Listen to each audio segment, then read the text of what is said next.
Em One Piece, todo grande personagem é reconhecido por suas conquistas. Só que para ter conquistado tanto em suas vidas, eles provavelmente se tornaram poderosos a um nível que poucos teriam coragem de enfrentá-los.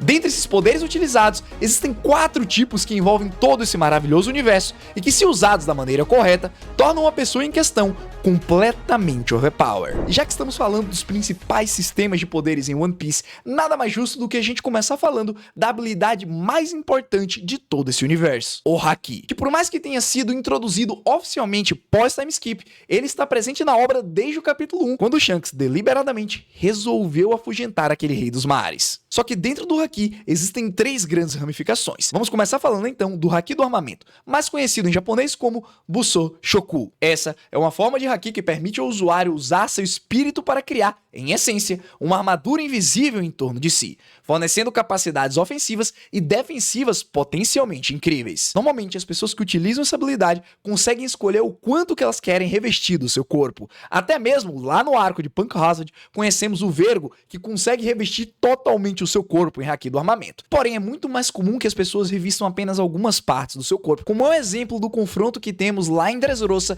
entre Don Chinchao e Luffy, onde os dois entram em confronto revestindo apenas os seus punhos. Só que esse tipo de Haki não é apenas utilizado em partes do corpo. A pessoa que realmente domina o Busou Shoku consegue revestir qualquer tipo de arma nessa habilidade, como é o exemplo das Kujas lá em Amazon Lily. Afinal, cada flecha que elas utilizavam era como se fosse um tiro de canhão. Outro exemplo também é no Coliseu lá em Dressrosa, quando o Sabo foi apresentado. Ele revestiu seu cano deixando bem duro para quebrar todas as armas dos seus inimigos. Fora que também, notavelmente, essa forma de Haki pode ser usada para ferir usuários de Akuma no Mi, que são imunes a certo tipo de danos físicos, como a gente vai comentar um pouco mais na frente. Na sequência, nós temos nosso segundo tipo de Haki, o Haki da observação, também conhecido como Kenbun Shoku. Essa habilidade permite ao usuário sentir a presença de outras pessoas, mesmo que elas estejam ocultas ou muito distantes de serem vistas naturalmente. Esse foi o primeiro tipo de Haki apresentado na obra durante o arco de Skypiea, porém a gente conheceu ela com um outro nome. Lá as pessoas chamavam essa habilidade de mantra. Também existem casos onde a pessoa consegue identificar qualquer tipo de objeto ou pessoa ao seu redor, independente da sala estar lotada ou não. O exemplo disso é o Almirante Fujitora, que por mais que ele seja cego, ele sabe exatamente onde está qualquer coisa. E um detalhe importante sobre essa habilidade é que no capítulo 884, o Katakuri nos revela que as emoções influenciam na sua capacidade de utilizar o Kenbun Shoku. Caso o usuário esteja mentalmente fragilizado de alguma maneira, independente de sentir muita tristeza ou muita raiva, essa habilidade não vai ser utilizada com 100% de precisão. Bom, esses 2 tipos de Haki que eu acabei de mencionar, normalmente qualquer pessoa do universo de One Piece pode conquistar através de um treinamento intenso. Só que existe mais um tipo, e esse é impossível de conquistar apenas com treinamento. Apenas uma entre milhões de pessoas consegue nascer com essa habilidade. Esse é o Haki do Conquistador, mais conhecido como Haki do Rei, ou em japonês, Hao Shoku. Apenas 18 pessoas na obra foram confirmadas tendo essa habilidade. Esse tipo de Haki permite que o usuário exerça sua força de vontade sobre os outros. O uso mais comum mostrado na série até agora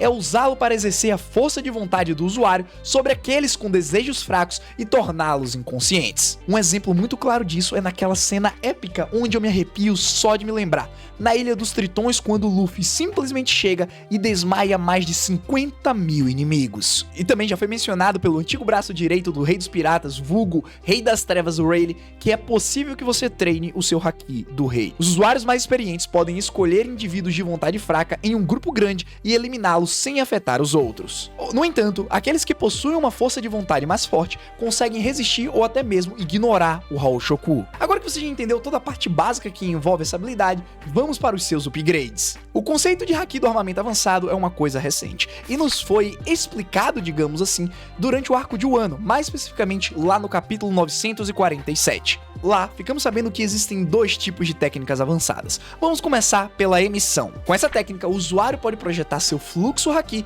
a uma curta distância do corpo sem um meio. Este método permite ao usuário danificar o alvo sem fazer contato, mas ele ainda precisa permanecer relativamente próximo. Isso permite repelir um inimigo sem fazer contato direto ou usar força bruta. E o exemplo disso é durante o arco de Sabaody, quando o Sentomaru repele todos os ataques do Chapéu de Palha sem que ele precisasse fazer contato físico algum. Além da emissão então nós temos um nível acima, que é chamado de destruição interna. Essa técnica permite que o haki do usuário entre no corpo do alvo e o destrua de dentro para fora. A maior demonstração de destruição interna feita pelo Luffy é durante o capítulo 1000, ou nesse caso, episódio 1015, que, depois de tentar acertar o Kaido diversas vezes com o nível básico e intermediário de haki do armamento e não ter causado estrago algum, agora ele conseguiu causar um dano significativamente alto graças à utilização dessa habilidade. Continuando, vamos agora para o nível avançado do haki da observação, do Kinbunshoku, também conhecido como visão do futuro. A primeira pessoa que realmente dominava essa habilidade que foi descrita no mangá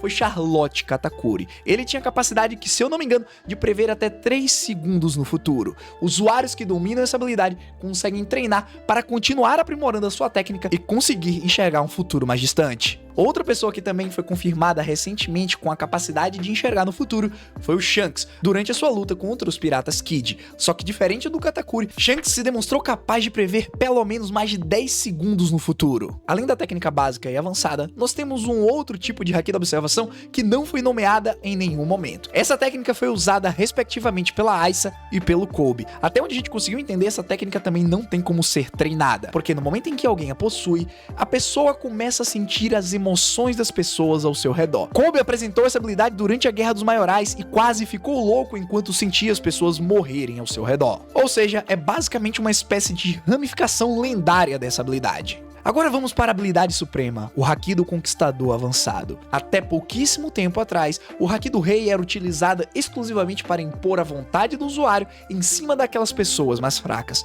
Porém, durante o arco de Wano, mais especificamente na luta contra o Kaido, é nos revelado que existe mais uma utilização para essa habilidade. Assim como o haki do armamento, você também consegue utilizar o haki do rei para revestir os seus ataques. Contudo, não é tão simples assim. Apenas um número muito limitado de fortes usuários de Haoshoku são capazes de infundir o corpo e armas com espíritos de conquistador de uma forma muito similar ao do Busou-Shoku, aumentando assim em muito o poder de ataque. Quando os usuários desse tipo de habilidade estão com ela ativada, podemos ver ela representada com raios negros avermelhados ou até mesmo roxo. E quando duas pessoas portadoras desse poder entram em conflito, o seu poder é tão grande que eles são capazes de dividir o céu em duas metades. Agora você deve estar se perguntando, bom, se o haki é realmente tão incrível e os usuários mais poderosos conseguem sobreviver sem utilizar nenhum outro tipo de poder, por que a gente vai se preocupar com outros sistemas de poder? Bom, isso é uma boa pergunta, mas a resposta também é muito simples. Afinal, todo personagem que foi demonstrado utilizando o haki até hoje em dia, eles utilizam outras armas para combar as suas habilidades. Mas já que estamos falando de armas, vamos começar com as mais conhecidas, ou mesmo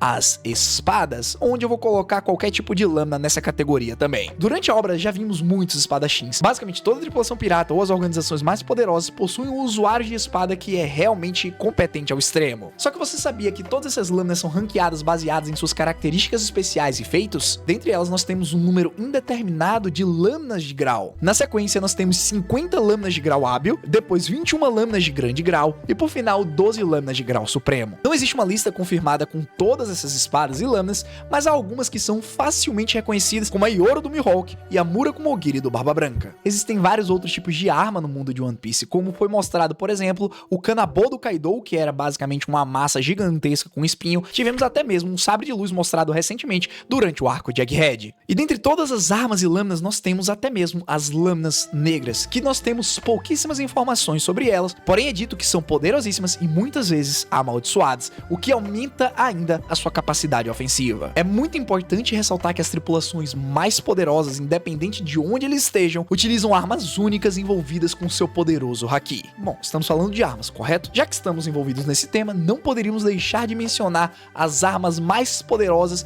que foram reveladas no mundo de One Piece: as armas ancestrais. Conhecemos 3: Poseidon, Pluton e Uranus. Poseidon foi revelado como sendo a Shirahoshi. Essa criatura, esta pequena linda sereia, tem a capacidade de controlar e manipular todos os reis dos mares. A segunda arma, Pluton, que o Frank acabou queimando as plantas durante o arco de Enies Lobby, foi revelado recentemente estando embaixo da antiga capital do país de Wano, que por enquanto está submersa, e para você ter acesso a ela é necessário que as fronteiras sejam abertas. Basicamente, o Zunisha precisa quebrar aquelas paredes para que a água toda saia. Como sabemos, Poseidon está ligado ao mar, Pluton provavelmente ligado à Terra. O que nos falta agora é a arma ancestral Uranus, que não sabemos ainda a sua localização. Porém, recentemente no mangá, nos foi revelada uma arma chamada Mother Flame, que foi utilizada para exterminar completamente o reino de Luluzia. Embora a gente não tenha conhecimento sobre a arma ancestral Uranus, a gente pode teorizar que ela está ligada aos céus, e muito provavelmente a Mother Flame foi construída baseada nessa arma poderosíssima. Continuando, vamos agora para um tipo de poder que não está descrito em nenhum lugar,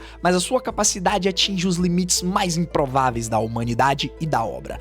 Aqui, nem pensar. Espadas, lâminas negras e tudo mais, também nem pensar. Agora eu lhe apresento o poder esmagador da ciência. E agora que a gente está no arco de Egghead, a gente pode ter um contato ainda maior graças ao maior cientista que habita neste mundo, o Dr. Vegapunk. Só que antes de a gente falar dele, vamos analisar como a ciência está envolvida no mundo de One Piece, que nós temos uma certeza quase que absoluta que se trata de uma sociedade pós-apocalíptica. Então, a verdadeira tecnologia, a verdadeira ciência não é de hoje em dia, mas sim de 800 anos no passado. Um exemplo disso é aquele robô gigante que está na ilha de Egghead e que provavelmente está adormecido desde o século perdido e que só agora ele resolveu acordar. Que tipo de tecnologia era necessária para construir algo dessa magnitude? E será que ele é realmente poderoso ao ponto de ser chamado de arma? É o que nós veremos muito em breve assim que sairmos do flashback. Graças à capacidade científica do mundo de One Piece, as pessoas agora conseguem construir armas e implementar tecnologias jamais vistas antes. Um exemplo disso também foi o Frank, que durante o time skip conseguiu implementar o seu próprio corpo ciborgue baseado nas pesquisas e tecnologias do Dr. Vegapunk. Um outro uso da ciência também, só que dessa vez de maneira boa, é através do Chopper, que ele pretende curar todas as doenças que existem no mundo. Afinal, graças à evolução da capacidade científica, ele foi capaz de criar remédios que são realmente eficazes. Só que, claro, nem tudo são flores. Existe um cientista que resolveu se basear muito no Dr. Vegapunk, que é Caesar Crown. Conhecemos ele lá em Punk Hazard. Ele foi a pessoa responsável por criar as maiores atrocidades que nós vimos até agora durante o arco de Wano. Ele construiu armas capazes de destruir nações inteiras, bombas de gás capazes de neutralizar um exército completo, e também foi o responsável por tentar replicar um clone de fruta que o Vegapunk fez e acabou criando as Smiles, que basicamente envolviam um composto químico e um fator genético de um certo animal. Lá, ele misturava com água, regava a planta e quando nascia, uma plantação de Smiles surgia. Só que existe um grande detalhe: apenas 10% das pessoas que ingeriam essa fruta recebiam algum tipo de poder ou habilidade. Os outros 90% falhavam e ainda tinham uma sequela. Nunca mais eles seriam capazes de esboçar outra reação que não fosse sorrir. Por isso que o nome é Smile. Além disso, lá em Punk Hazard, ele também estava envolvido em uma pesquisa de transformar crianças em gigantes literais. Ou seja, esse homem utilizava realmente a ciência na mais alta categoria, porém sem ética alguma. Existe um outro cientista que nós conhecemos muito bem, Vinsmoke Judge, o pai do Sanji. Ele era um mestre da modificação genética. Ele foi capaz de fazer pesquisa nos seus próprios filhos para criar os super soldados perfeitos. E em paralelo a isso, ele criou os Raid Suits, os trajes de batalha, que concediam ao usuário certas habilidades, como por exemplo, manipulação de eletricidade, manipulação de veneno, a capacidade de ficar invisível e por aí vai. Só que em troca dessas habilidades, a pessoa acabava perdendo suas emoções. E então chegou o momento dele, do maior cientista do mundo, Dr. Vegapunk, a pessoa que possui literalmente o maior cérebro do mundo, e é possuidor, é até engraçado isso, da fruta do cérebro. Ele foi a pessoa responsável por desenvolver a tecnologia ciborgue e criar um exército deles, como é o caso dos pacifistas. Além disso, ele conseguiu fazer uma cópia que eu considero perfeita de uma Akuma no Mi modelo mítica, que foi o caso do Kaido, embora o Vegapunk considera que tenha sido uma falha, justamente por conta da cor não ter sido a mesma. E essa foi a fruta que o Caesar usou como exemplo para tentar criar as Smiles, mas diferente do Vegapunk, ele fracassou miseravelmente. Utilizando o conhecimento científico e a tecnologia do Vinsmoke Judge, que era especialista em manipulação genética e criação de clones, ele foi capaz de criar a maior arma do mundo que conhecemos até hoje, os Seraphins, que são clones geneticamente modificados que utilizam genes de Lunarianos e dos Ex-Chichibukais. Somado a isso, o Vegapunk ainda criou o Green Blood, que são basicamente fatores genéticos de pessoas que utilizam Akuma no Mis, tipo Paramécia, pelo menos até agora, e colocou tudo isso em um Seraphim, aumentando exponencialmente suas capacidades ofensivas. Entrando no campo das teorias agora, a gente pode até parar pra pensar que o governante supremo desse mundo, Imu-sama, pode estar vivo desde o século perdido e junto dele, seus poderes poderiam estar vinculados a uma arma tecnológica super avançada. Embora eu acredite que depois que o Saturn foi apresentado,